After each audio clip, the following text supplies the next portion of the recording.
pinakapunong Ngayon, saserdote. lalangin natin ang Mahigpit tao. naming ipinagbawal sa Ating gagawin inyo siyang ang kalarawan pangangaral natin. sa pangalan Siya ng ang Jesus na mamamahala iyan, sa mga wika isda, niya. mga Ngunit ibon at tingnan lahat ninyo ang ng inyong hayop, ginawa. maging Laganap maamo na o sa mailap, Jerusalem ang inyong malaki aral, o maliit. at ibig pa ninyo kaming Nilalangan ng Diyos panagutin ang tao sa ayon sa pagkamatay ng kanyang taong larawan. iyan.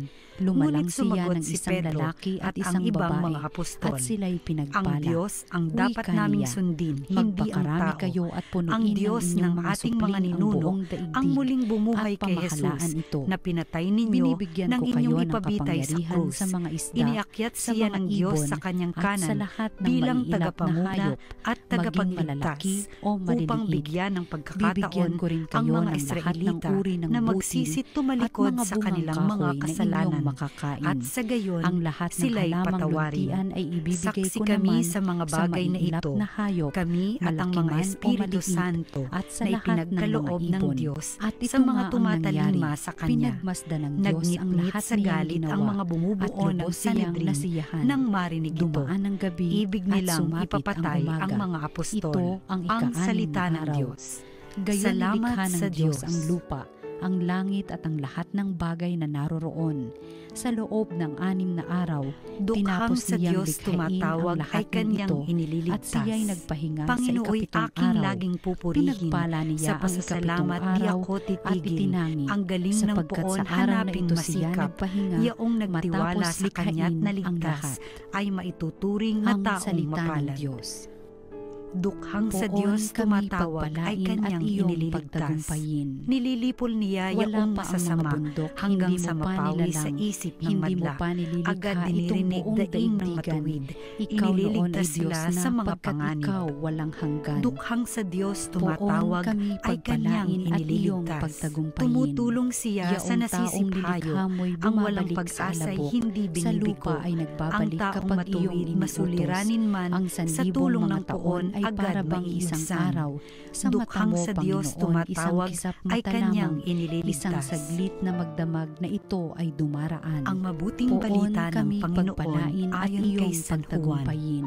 Yamang Noong itong panahong buhay iyon, namin sinabi ni maikli lang na Jesus kay panahon, Nicodemo, itanim sa ang isip mula sa namin itaas upang ay kami ay dakila sa lahat. dumulong. Ang Hanggang mula sa kailan lupa pa ba ay poong tagalupa titiisin at yaring lagay nagsasalita nitong tungkol iyong sa mga mga bagay lingkod sa sa lupa. gitna ng Ang mula sa kahirapan? langit ay dakila sa Poon lahat. kami pagpalain at Pinatototohanan iyong niya ang kanyang pagtagumpayin. nakita at Kung narinig. umagay ipadama Ngunit yaong walang wagas mong maniwala sa pag-ibig, kanyang at sa patotoo. buong buhay namin Ang may galak naniniwala ang sa aming kanyang awit. patotoo ay Ipakita sa lingkod nagpapatunay mo na ang tapat ang dakila mong Diyos, gawain, sapagkat at ang sa sinugo sunod ng naming Diyos lahi, ay ipadama nagpapahayag ay ng mga gayon salita din. ng Diyos, at Poon walang kami sukat ang kanyang pagpalain at iyong pagkakaloob ng pagtagumpayin. Espiritu Santo. Noong panahong iyon, Minamahal ng Ama umuwi ang si anak Jesus sa at kanyang ibinigay bayan sa at kanya nagturo sa ang kanilang kapamahalaan sinagoga. ng lahat ng Nagtaka bagay. ang mga Ang nakarinig sa nananalig kanya. sa anak ay Sabi may nila, buhay na walang saan hanggan. kumuha ng Ngunit ang karunungan hindi ang taong tumatalima sa anak, Paano hindi siya nakagagawa magkakaroon ng ng buhay. kababalaghan? Mananatili Hindi ba sa ito ang kanya anak ang ng puot ng karpintero? Diyos.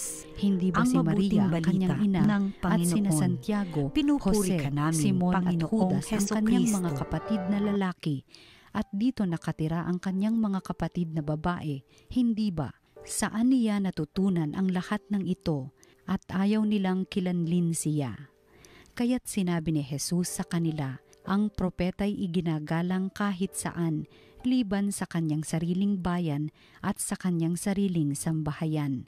At dahil sa di nila pagsampalataya, hindi siya gumawa roon ng maraming kababalaghan. Ang mabuting balita ng Panginoon. Pinupuri ka namin, Panginoong Hesukristo. Magandang araw po mga kapatid kay Kristo. Ito po si Father J. D. Zaldivar ng Archdiocese of Manila. Pagnilayan po natin ngayon ng salita ng Diyos, salita ng buhay. Mga kapatid, maligayang kapistahan po ngayon ni San Jose, ang patron ng mga manggagawa, patron saint of workers. Ngayong araw nga na ito ay kinikilala natin ang kabanalan ng mga manggagawa, ang kahalagahan ng kanilang paggawa, at ang karangalan ng kanilang larangan dito sa mundo.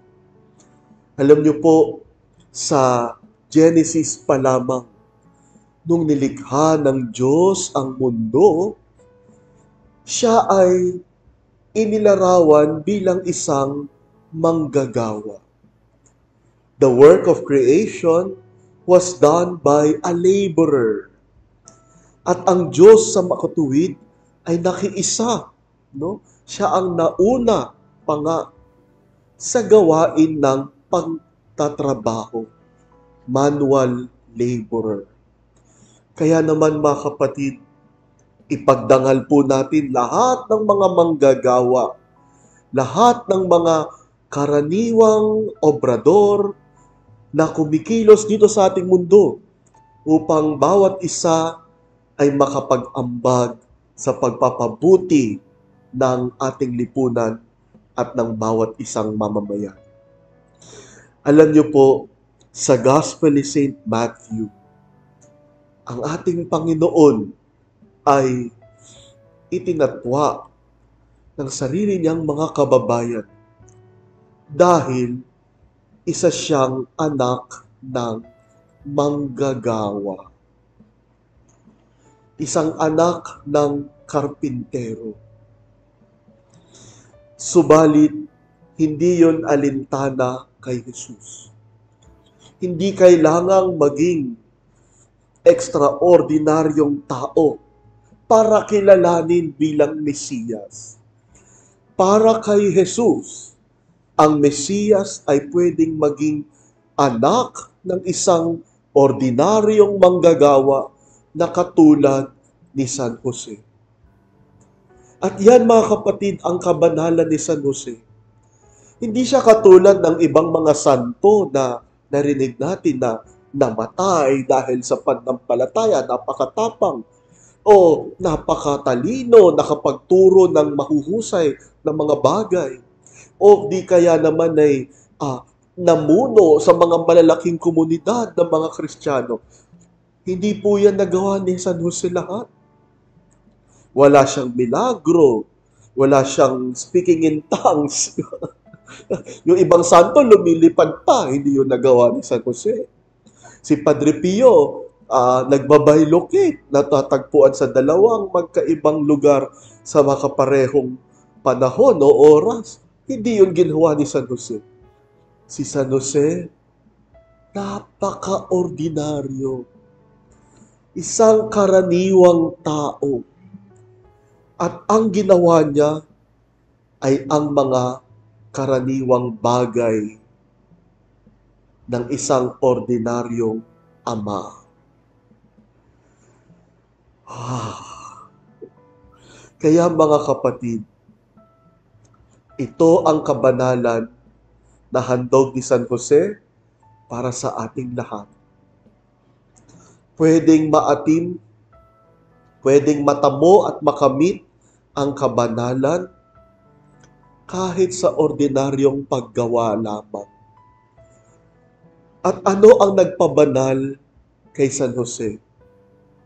Kung sa kanyang pagiging ordinaryo, saan makikita ang kanyang kabanalan? Sa kanyang extraordinaryong pagmamahal. Joseph was an ordinary father, but he did his ordinary fatherhood with extraordinary love. Ganoon ang kabanalan ni San Jose. Kaya naman mga kapatid, ito bang mga ordinaryong ginagawa natin? Pinagbubuhusan ba natin ng extraordinaryong pagmamahal?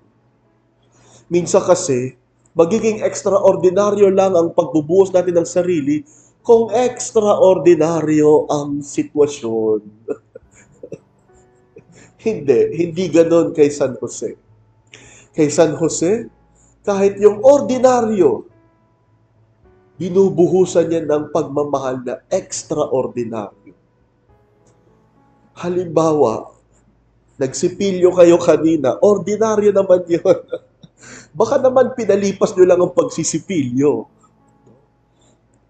O pwede ring magsipilyo ng may ekstraordinaryong pagtanaw, paglingap, pagmamahal. O yung pagluluto nyo araw-araw, paulit-ulit na pagluluto, paghugas ng mga pinggan, paghahanda ng mga baon, araw-araw, ordinaryo na lang, paulit-ulit. Pero pinagbubuhusan nyo ba ng pagmamahal na extraordinary? O yung inyong pagbiyahe papunta sa trabaho, yung simpleng mga paulit-ulit yung gawain sa opisina, sa eskwela, na pawang mga ordinaryo lamang. Binubuhusan nyo ba ng pagmamahal na extraordinary? Si San Jose, isang karaniwang tao, ordinaryong manggagawa, subalit ang pagmamahal niya ay extraordinary. Alam niyo po, nung minsan, ako po ay nakaranas na makiisa sa mga ordinaryong manggagawa. Napunta po akong makiisa sa mga waiter sa isang restaurant. At nung dinadanas ko po yun, hirap na hirap ako. Naramdaman ko gaano pala kahirap ang trabaho ng isang waiter. Pero meron akong isang kasama na parang wala lang sa kanya. Napakadali. Parang sanay na. Tinanong ko siya, sabi ko, gaano ka katagal dito? Sabi niya, bago lang din pala siyang dating. Kaya tinanong ko, bakit parang daling-dali ka na? Parang sanay ka na. Parang di ka nahihirapan sa trabaho natin. Sabi niya, kasi, magkukuha ako ng order ng table na yan. Pag minememorya ko yung menu, pag inaalala ko yung mga in-order ng table, pag may utos sa akin, ang agad na pumapasok sa isip ko, ito, para sa ballpen to ng anak ko. Ito naman, menu, pag-alala ko nito, para to sa pamasahe bukas ng anak ko. Itong pag-alala ko ng table number, para naman to sa pang-field trip niya next month. Ordinaryong trabaho. Pero ang pagmamahal, extraordinary. Manalangin po tayo. Panginoon, salamat po sapagkat ibinigay mo sa amin si San Jose bilang halimbawa ng ordinaryong paggawa, subalit may extraordinaryong pagmamahal. Amen.